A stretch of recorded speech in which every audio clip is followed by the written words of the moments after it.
Cheers and salutations. Welcome, everybody, to Hard Lens Media. We are Chicago's fastest growing independent media network on YouTube, Rumble, Rockfin, Odyssey, and Kick.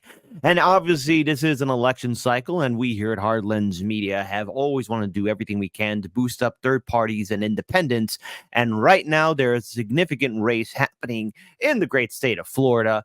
He was recently on JB Font's show. JB, who is an active member and great contributor to Revolutionary Blackout Network. Today, joining us here is Todd Schaefer, who is again running as an independent for U.S. House Florida seat, Congressional District number 4. Todd, thank you so much for joining us. First time on our show. For our viewers and subscribers, can you at least give us a background on who you are and how dare you run as an independent? Don't you know you only can run as a Democrat or Republican? Shame on you. I know, right? Thanks for having me. I really appreciate it. So I'm retired Navy. And after playing Navy for 21 years, I decided to settle down here, stay here. I retired from Kings Bay Naval Base in Southeast Georgia, and I live in Fernandina Beach. I've lived here for about 10 years. After I retired, I'd been thinking about not a military career, about a political career, because after half of my life in the Navy, I came to the realization that the country that I was serving and protecting when I got home and started dealing with normal people doesn't exist. So, and the real straw that broke the camel's back was obviously October 7th. My representative was one of the first ones to sign on to the letter condemning Hamas and conflating anti-Semitism with anti-Zionism. So I started digging into him and trying to figure out who this guy is. And we're in a plus 20 district. So the Democrats are not going to try here. The last time they did was with Donna Deegan back in 2020. Oh, wow. And she raised a couple of $1 million, and it was still a plus 20 district. She made no headway at all. Then in 2022, we were redistricted. We've got a new district now, north side of Jacksonville. And the guy that I'm running against, he was the mayor of Fernandina Beach. He was a state legislator. He's just the guy that they slotted in with R next to his name in a plus 20 district. And he's an idiot. Yeah, it's a bit of an understatement, but hey, look, I mean, foolishness comes in many forms in this country. And I think because of the internet, we're seeing more of it. But I think a follow-up to that is, okay, what has he done, or either that, what exactly is he doing in regards towards at least this election right now for this key seat in Florida? He's not doing anything. I haven't seen any ads from him. Again, it's being as red a district as it is, he doesn't have to do anything.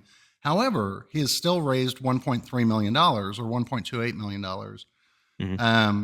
And his top donor is Blackstone Group. So, pretty interesting there.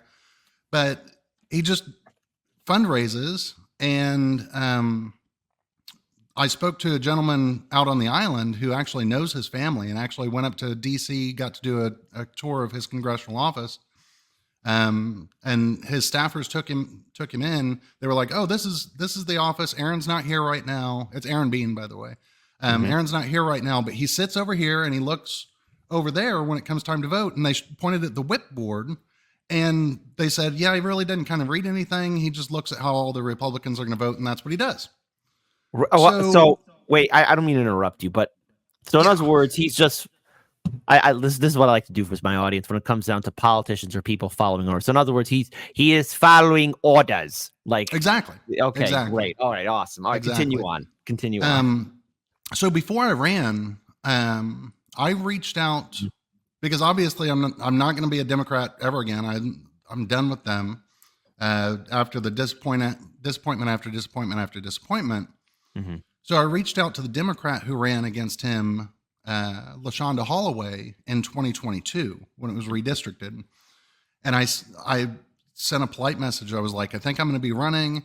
I know you ran as a Democrat last time. I wanted to try and talk to her about organizing to take our district back, because there's areas around here that you'll never, ever get them to vote Democrat." So I wanted to collaborate with her and try and make a real effort to take our district back, because I can go and talk to the Trumpers around here and I can convince them that, you don't want the corrupt guy, instead maybe vote for an independent. So I can get that vote because normal people just want normal things. Most people are on the same page about most things. Mm-hmm. And she never got back to me. So I was like, okay, well, I'm going to look up the FEC requirements, see what it takes to run, look up the Florida ballot requirements, see what it takes to run. I got myself on the ballot, filed with the FEC, and then she ended up deciding to run as a Democrat again. Okay. And never got back to me. So she's not going to win. It's that kind of district. But she wasn't even serious enough to have a conversation with me about how do we work together? How do we actually get our district represented again? Because we're not. So here I am. It's a write-in, but in 2026, I know the rules in Florida to actually be properly printed on the ballot. So I'm going to do that in 2026, assuming I don't win this time around. But someone's got to do it. Someone has to do it. Okay, so real quick question, because I want to talk about the issues, because unlike Kamala Harris, which it took about 48 days for her campaign to come up with the issues, I'm going to assume that when you set up your campaign website, these issues were already up there, correct? Like the policy platforms that you're running on? That's the first thing I did. Yep. All right. So real quick, before we start talking about the issues, because again, you're talking about ending government corruption, I want to just rewind something. You mentioned that your opponent is supported by an organization called Blackstone Incorporated. I just want to just confirm it. Are they a New York-based alternative investment firm? Is this the same Blackstone we're talking about? This is from Open Secrets. Mm-hmm. I believe they are. Yeah. Okay, so if this is the same organization and looking at it here, Blackstone Incorporated is an American alternative investment management company based in New York City. Wow, Florida and New York. I didn't know they were so close. Yeah. Blackstone's private equity business has been one of the largest investors in leveraged buyouts in the last 3 decades, while its real estate business has actively acquired commercial real estate across the globe. Say it with me, folks. What could possibly go wrong? And I think it's a good opening for this. You're talking about ending government corruption, and this is something that's close to my heart because I despise money in politics. Citizens United has legalized bribery. Money is not speech. We need to close the revolving doors between government and special interests. Now, it's quite clear you have an uphill fight, and I do want to talk about some of the issues that third parties in Florida have to face off against. But in regards towards government corruption, money in politics, what is it that separates you from your opponents when you bring up Citizens United? And what are your constituents' response when you talk about how our government is bought? Because we don't have people say we have a democracy. We're not. We're a constitutional republic. However, even then, that must be looked at with a raised eyebrow because the Supreme Court has legalized bribery. So we have an oligarchy. So what separates you from your opponents, and how do constituents respond when you talk about Citizens United and money in politics? What is funny is Citizens United that was 2010, so it's only 14 years old. But people that I talk to don't even understand that opened the floodgates for corruption. They don't even understand what it is. They don't understand what speechnow.org also did together with Citizens United to say that money is speech. People don't understand. They think that we have a little bit corrupt government, but not like way over the top corrupt government. They're still in denial, I think, about it. And when I explain it to them, they completely understand. And they're like, well, obviously we want the person because I'm not asking for contributions. I'm not asking for any money from anyone. It's self-funded. It is, and I'm only spending a little bit of money. But I want people to see that there's a different way to do this. There's a different way to build community and pick representatives. As a matter of fact, my donation site says, give to local charities and mutual aid. I don't want your money. We've got more problems in our district than giving money to a politician. Simple as that. Simple as that. And it also says, if I do something you don't agree with, fire me. It's a 2-year term. Fire me. Well, gee, at least we've picked someone, right? That's something AOC once said, and I think we all just remembered how that all turned out. But when it comes down to money in politics, though, I mean, it's quite clear that a lot of Americans are still even surprised at the amount of influence it has, especially Yeah. when it comes down to even third parties and independents getting on the ballot and being on the debate stage. And Yeah. Illinois and New York State, for example, are the most draconian states when it comes down towards, ballot access and getting on the debate stage. I mean, in Yeah. Illinois, for example, just bring it up, you at least need 20,000 to maybe 50,000 signatures just to get the green light, whereas Yeah. Democrats and Republicans need maybe like around 5,000. I'm being generous here, but more or less If they're that. already Yeah. in, if that. But in Florida, what kind of mountains and roadblocks have independents, yourself included, because you're not Yeah. party affiliated, or Greens or Libertarians have to face off against in order to be recognized by citizens? Because, we've had a few candidates on our show that are right-in candidates, even though they're third parties. And so what kind of hurdles have you faced off against? What kind of media censorship and what kind of roadblocks has the two parties and big money done to all the independent candidates that are right now running in Florida? Please tell the people. Yeah. So as far as ballot access goes, Florida is pretty fair. Wow. Um, First time to get hearing on this. the ballot, I either needed, and this was to be printed on the ballot. And again, I'm a write-in this time, so I didn't have to do this process, but I know how to do it next time. So to be printed on the ballot for a congressional seat, I only needed, I think it was 3,800 signatures, Wow. or I could just pay a flat fee of somewhere around $7,000 to be printed on the ballot. And if you do the signature route, you still have to pay money because you have to pay per signature for verification. So it ends up being just cheaper to pay the money to have your name on the ballot. The I've parties never don't have heard to of pay the that. money. The parties are just on the ballot. But for anyone who's going to be outside of the parties, it's either signatures or pay cash money.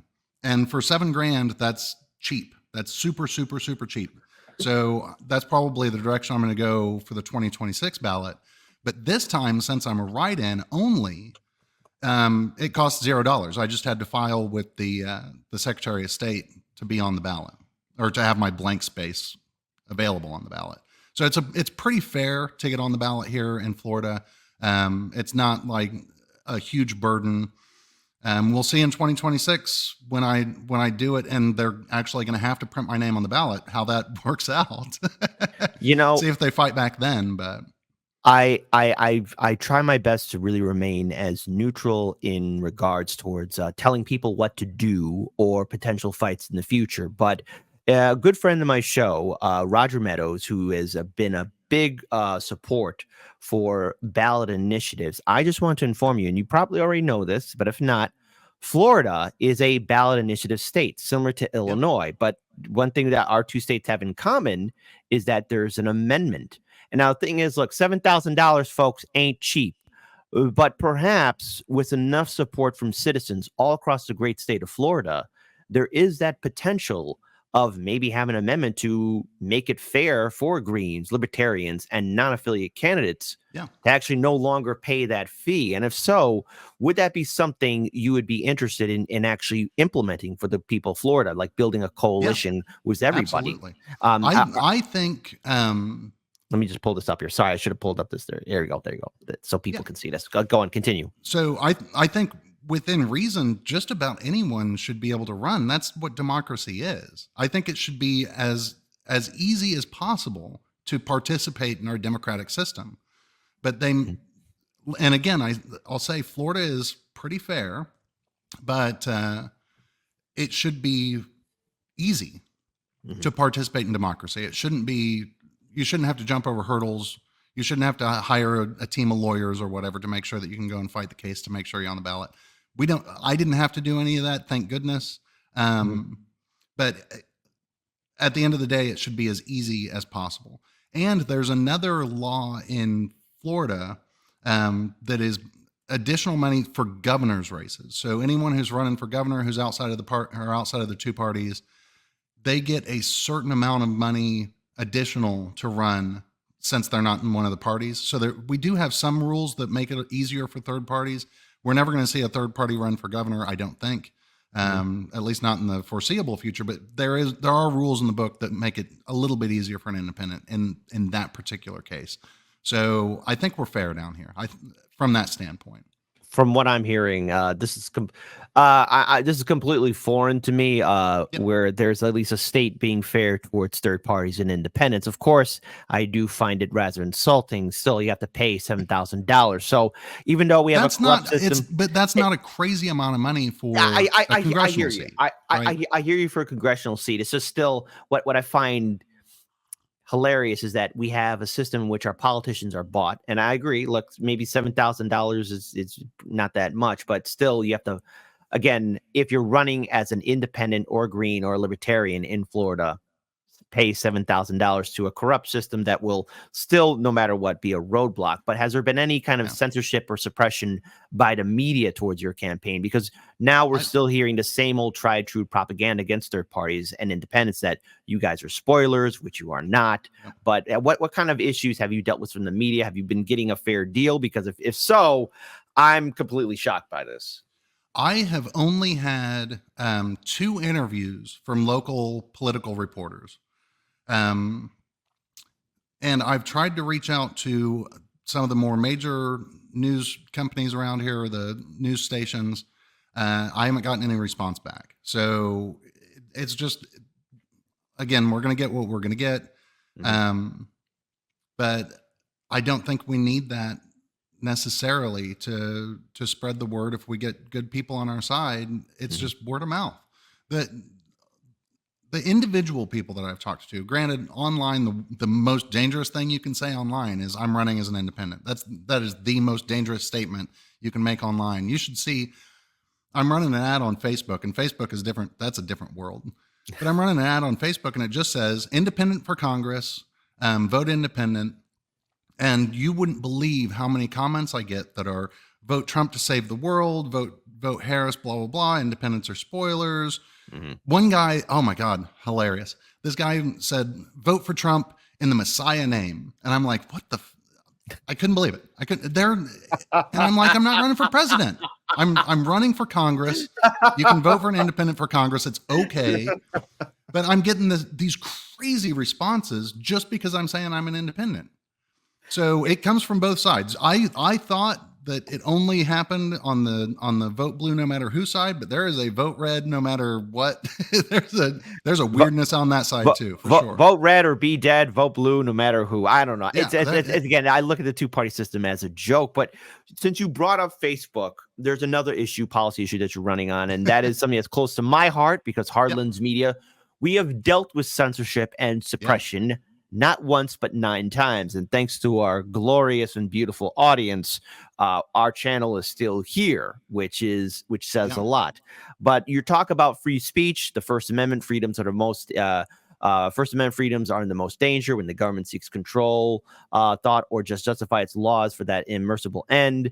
The right to think is the beginning of freedoms, and speech must be protected from the government because speech is the beginning of thought. And that's from Supreme Court Justice Anthony M. Kennedy. So, all right. Obviously, this will be an uphill fight for you for a congressional run, but what is the significance, at least for you? What differentiates you from the other candidates that are running and each claiming that they care about free speech? Why is this important to you? And what would be, I guess, your policy or response towards this? No matter who sits in the White House or who controls the Congress, I see both sides trying to control and suppress free speech on the internet. And for all those who are team red or team blue, no matter what, Democrats and Republicans will censor and suppress anybody should they get in power. But I want to get your thoughts on this. Well, so the problem is, back in the good old days, everyone thought it was the best thing in the world when Alex Jones was taken down. That was a bad thing. Everyone thought that was the best thing in the world. That guy, he's nutso, right? He's crazy. He's got some crazy ideas. If people listen to him and believe that stuff, whatever. But taking his channel down opened the door to all kinds of censorship. It was like, now this is just the normal thing. Now these big tech platforms can do whatever they want in the name of safety or whatever they want to call it. You always trade freedom for safety. Right. And if you don't like what he's saying, just don't watch it. If you don't like someone saying something on Facebook, scroll by, or on Twitter, just scroll on by. You don't have to participate in that. You don't have to think that that's dangerous. You should be able to offer up your own opinion, because the only way to fight bad speech is better speech, more speech. Correct. So, and then people went nuts when they started coming at the left, and they acted like it was something that they've never done before. Yeah, they've done it before. They set the precedent that they're going to do that. And especially like the new laws that they're trying to pass, the rules where they're saying, again, anti-Semitism and anti-Zionism, that's the buzzword now, right? To be able to say that a Zionist is a protected class is crazy. To say that they, you know what I mean? It's just, we've allowed ourselves to get to the point where we are not allowed to have thoughts anymore. We're not allowed to express our thoughts and our opinions. The same thing as what he was saying in that ruling. Mm-hmm. And that is a dangerous place to be. When you have the thought police, when you have the 1984 going on in the world, it's dangerous. And no matter which side of the aisle people are on, they think that the other team is the bad guys, and anything they say is dangerous. They think that anyone who's a Democrat is a communist. They think anyone who's a Republican is a fascist. They can just say those words without understanding what the hell they mean, and then make it illegal to have those thoughts. It's mind-boggling. So yeah, I took an oath to the Constitution when I played Navy. I took an oath, so I know what I'm protecting. I've actually read the Constitution. I understand what it says. You will make no laws to abridge free speech. Period. Full stop. It's not a long amendment. Should be straightforward. So I do agree with the fact that, yes, we need to protect the First Amendment. I mean, let's face it, censorship is never fun. I've been through the ringer of it, and I know other channels that have been terminated or either that are permanently demonetized, which, again, that ruins someone's livelihood. And look, if you have a problem with somebody, you can be an adult and not pay attention to them. That's a controversial statement, but you can actually moveon.org. So there you go. Yeah. But I want to talk about just a few other things here because we are running short on time here. But another thing that's close to my heart is Medicare for All. Now, as both of us are veterans. I served in the Marine Corps. You served in the Navy. So we've both been on the boats. Well, I haven't been on a boat, but to be more precise, we both have gone through the ringer, and in many ways in this country, not only is there, I got to be careful with these words, veteran self-deletion, but there are many American citizens where one bad day, they are facing medical bankruptcy, they're in debt, and one of the leading causes of homelessness is, again, medical bills, because the bills keep piling up and up and up. COVID-19 didn't do anybody favors, where you have people walking out with $100K to maybe $1 million in medical debt, which is absolutely insane. But you talk about healthcare. So what would you propose? Or because, again, when Forced to Vote was implemented by Jimmy Dore and so many others, or at least asking the squad, there were AOC and 14 other congressional congressmen and women. We were asking them to do a Forced to Vote, to hold Nancy Pelosi accountable, not to remove her from her seat, but to put Medicare for All bill on the House floor for a vote. That was denied. What is your policy and stance on healthcare in this country? I want to get your thoughts on it. And also, by some sense, I want you to at least explain a little bit about TRICARE and how maybe what I find insane is that even if a veteran serves 4 years, they don't get that TRICARE. And I've always wondered, like, even if you serve for your country, you should still be protected by your country for your service. Yeah. So I want you to take it away. Go ahead. All right. So here's why it's so important to me. I grew up in a union family.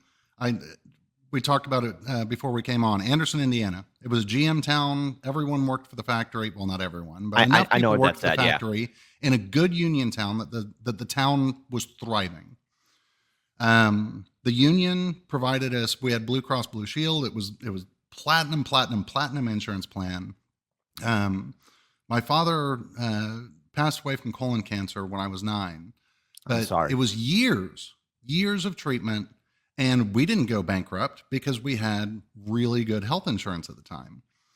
As a matter of fact, even though the benefits came from him, my mom kept his pension. She kept his insurance. We had his insurance until we were moved out of the house, done with college and all of those things.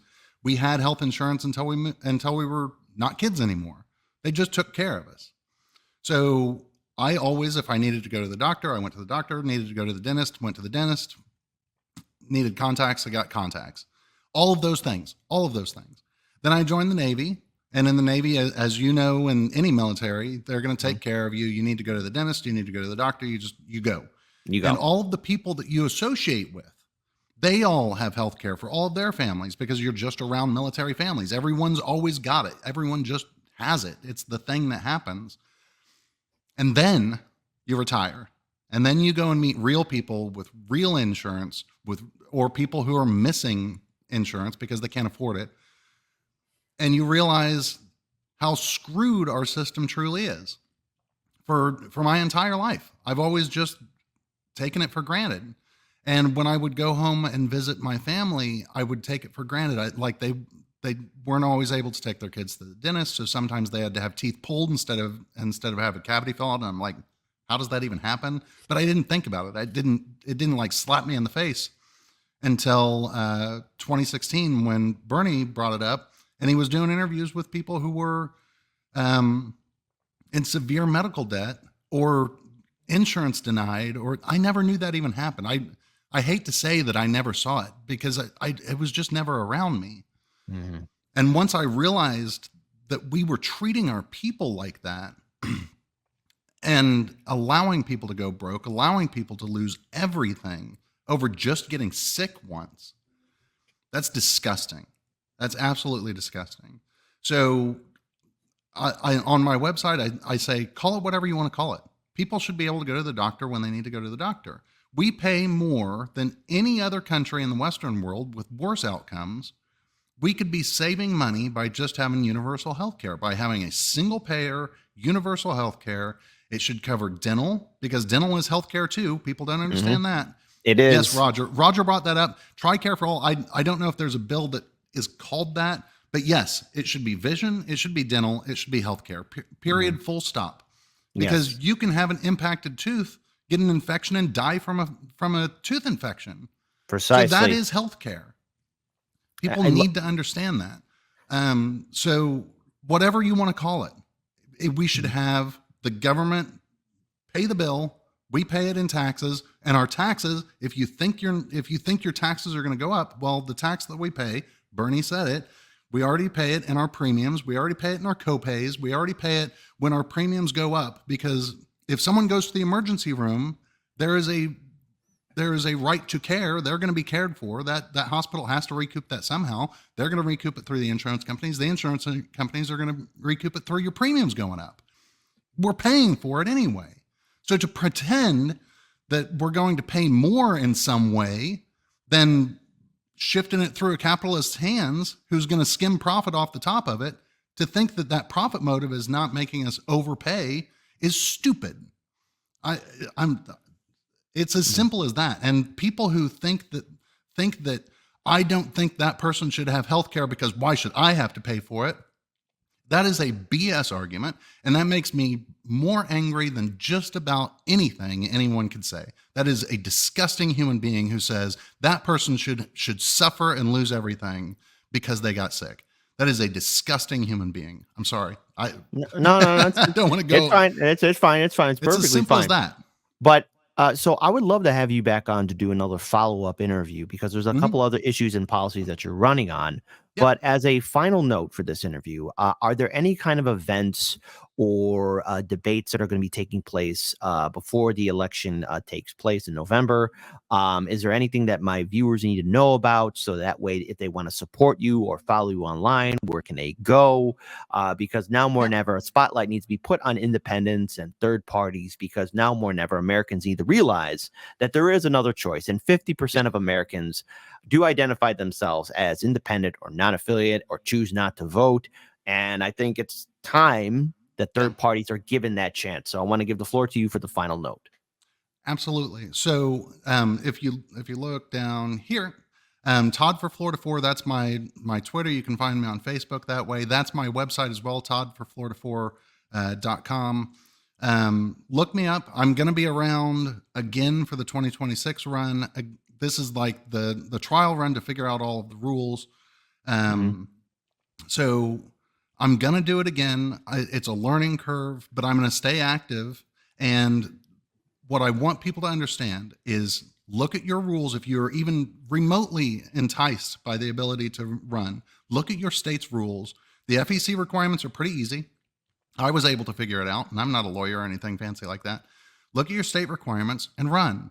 Understand that it only takes a handful in Congress, only a handful, to be able to shift the entire conversation. Look at what they did with the Freedom Caucus when they got rid of McCarthy. Look at what they could have done with Force the Vote. It only takes maybe a dozen, 10 or a dozen is all it would take to change this country and take it back, take our little tiny piece back. I would only be 1 in 435, but one is a hell of a lot more than we've got right now. So I would also add in here too, because your state is a ballot initiative state, very similar to Illinois, and again, it's an amendment. I would suggest this, just a suggestion, that maybe you and other independents, Greens, independents, libertarians, maybe come together to remove that $7,000 fee or whatever the price would be, and make it easier for third parties. Because if Florida's, I use this word very lightly, but more liberal towards third parties and independents, then I would say Florida needs to capitalize that on right away. And dare I say it, maybe Greens, libertarians, and independents can actually make a huge, significant impact in Florida politics, and Florida could actually be leading the way. So, Todd, thank you so much for joining us and being on our show. Everyone else, our main show will continue on. But again, thank you so much for your time, Todd, and have a great morning, and good luck to you on your campaign. All right. Thank you.